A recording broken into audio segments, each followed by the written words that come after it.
Les 10 pays les plus pauvres d'Europe. L'Europe est connue dans le monde pour ses pays puissants et sa place dans l'économie mondiale. Cependant, certains pays n'ont pas la chance d'avoir une économie florissante. Nous avons classé pour vous les 10 pays les plus pauvres d'Europe qui représentent la face cachée de l'Europe. Avant de commencer, si vous êtes nouveau sur la chaîne, abonnez-vous et activez la cloche de notification pour ne rater aucune de nos nouvelles vidéos.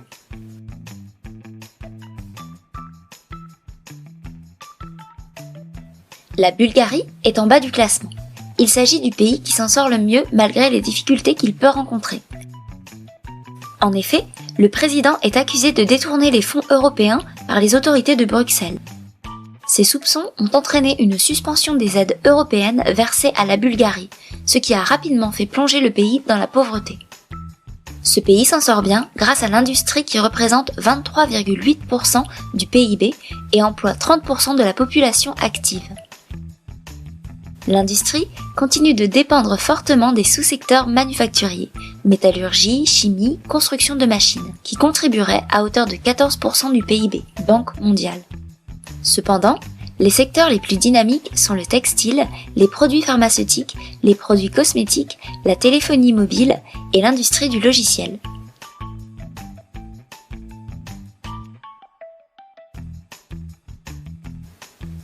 Monténégro est plutôt bien positionnée dans ce classement.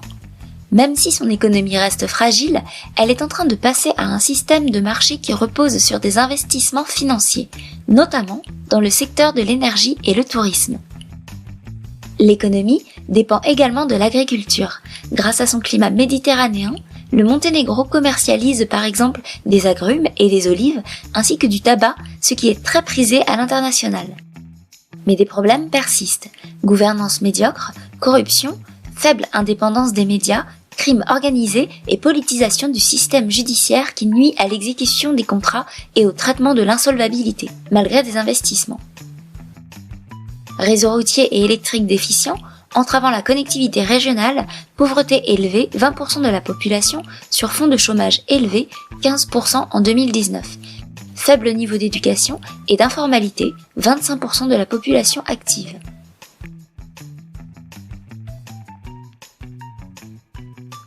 La Serbie essaye de s'en sortir tant bien que mal.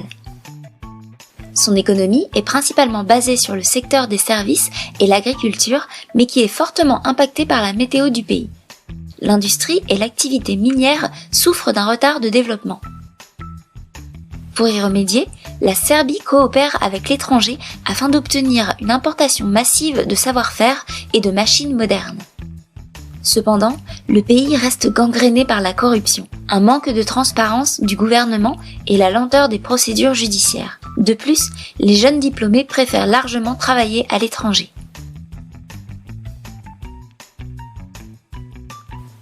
La Biélorussie occupe la 7e place de ce classement. Un choc économique dû à son indépendance, le pays a tout de même su rebondir notamment à certains atouts comme la présence sur son sol de plusieurs ressources naturelles. Par exemple, du pétrole et du gaz naturel. Cependant, le secteur agricole du pays est en chute libre depuis 1992. De plus, le pays est soutenu par la Russie, l'économie est donc très vulnérable au choc extérieur et souffre des conséquences de la chute de la monnaie russe.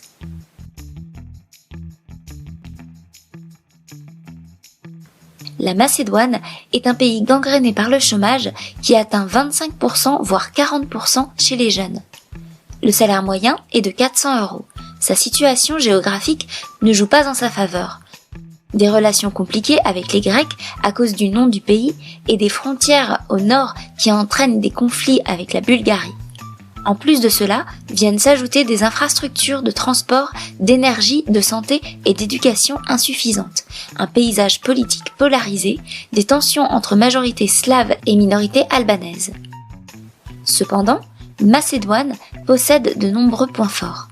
Un accord d'association et de stabilisation avec l'Union européenne, candidat à l'adhésion depuis 2003, une intégration dans la chaîne de production manufacturière européenne, une bonne proximité avec les usines d'Europe centrale, croisement de 2 corridors européens, une compétitivité salariale, un soutien des bailleurs de fonds européens et des transferts élevés des travailleurs expatriés.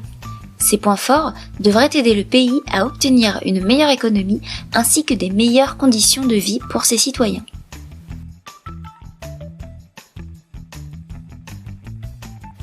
À mi-parcours, on retrouve la Bosnie-Herzégovine, un pays où les habitants dépensent 2/3 de leur salaire dans l'alimentation tellement l'économie laisse à désirer. Cela a d'ailleurs entraîné une crise interne avec des voitures et bâtiments brûlés. La Bosnie-Herzégovine ne semble rien faire pour en sortir, puisqu'elle n'est pas candidate à son intégration dans l'Union européenne. La Bosnie-Herzégovine est une économie de transition fragile, relativement petite, ouverte et dépendante de l'extérieur, notamment de l'Union européenne où se trouve la majorité des investisseurs et des partenaires commerciaux du pays. De plus, le taux de chômage réel a diminué, mais il demeure élevé, avoisinant les 20%, ce qui limite le développement de la consommation intérieure.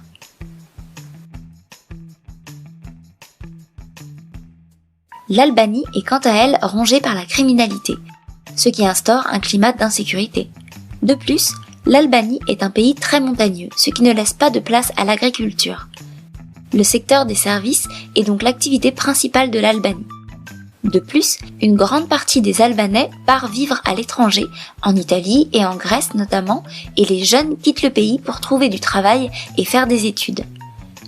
Le pays cumule d'autres points faibles. Petite économie ouverte et faiblement diversifiée, démographie défavorable, vieillissement et immigration, économie informelle importante, 1/3 rognant les recettes publiques. Mais en diminution et une place réduite de l'éducation ainsi qu'une faible qualification de la main-d'œuvre. Le Kosovo occupe la 3e place. Ce territoire est disputé depuis près de 1000 ans et a subi une longue crise géopolitique pendant plus de 10 ans. Cette destination n'attire pas les touristes, étant un des derniers pays d'Europe à avoir connu la guerre. En plus, des réformes de gouvernance publique seraient nécessaires. Qu'il s'agisse de la sécurisation des droits de propriété, de la mise en œuvre effective des contrats, du renforcement de l'agence en charge du cadastre, de la réforme du système judiciaire, de la création d'une cour de justice commerciale, de la numérisation et de la centralisation des marchés publics, de la lutte anticorruption et contre le blanchiment ou encore de la réforme des entreprises publiques. Le 2e pays le plus pauvre d'Europe est l'Ukraine. La chute de l'URSS a également entraîné des conflits en Ukraine, notamment avec la Crimée, conflit majeur entre l'Ukraine et la Russie. Ces crises ont entraîné une chute de l'économie, tout comme en Moldavie. Ce pays rencontre donc beaucoup de difficultés, un environnement commercial marqué par la corruption, l'oligarchie et les monopoles, des droits de propriété faibles, un manque de concurrence et des services publics inefficaces. Une faible diversification économique, une sensibilité aux conditions climatiques et au prix des matières premières. Un déclin démographique, des inégalités régionales caractérisées par la pauvreté et le secteur informel. Malgré quelques points forts comme une main-d'œuvre qualifiée et peu coûteuse, un soutien financier et politique international et une position stratégique en Europe, les difficultés rencontrées par les pays restent un poids trop important. En première place, la Moldavie. C'est le pays le plus pauvre d'Europe avec une situation économique catastrophique et une crise politique qui n'en finit pas. Le salaire moyen est de 250 € et la population émigre massivement vers les pays plus riches. Ce problème persiste depuis la chute de l'URSS avec une partie du pays contrôlée par Moscou. L'économie de la Moldavie est donc principalement basée sur les principes du marché. La dépendance relativement forte envers le secteur agricole et les transferts de l'étranger continuent à exposer l'économie moldave à des conditions climatiques défavorables ou à des chocs externes. Les obstacles structurels tels que la pénurie de main-d'œuvre due à une émigration persistante pèsent également sur l'économie du pays. La croissance reste tirée par une consommation privée robuste soutenue par les transferts de la diaspora, mais aussi par une augmentation des investissements.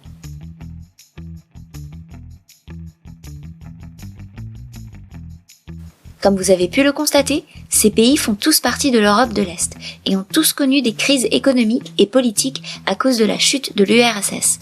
Ces crises persistent encore et entraînent souvent des problèmes d'ouverture à l'international et des tensions géopolitiques. Mais ces pays essayent de s'en sortir, principalement grâce aux aides fournies par la Russie et l'Union européenne. Dans quelques années, leur situation devrait être améliorée, même s'ils ont lourdement été impactés par la crise de la Covid. J'espère que cette vidéo vous aura plu, n'hésitez pas à la liker et on se dit à très bientôt!